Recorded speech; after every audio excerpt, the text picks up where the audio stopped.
Соли, южный склон.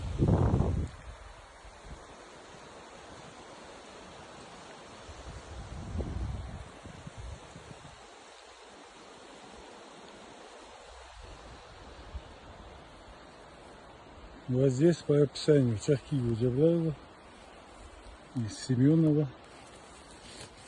находится мавзолей Магуст. Вот этот мавзолей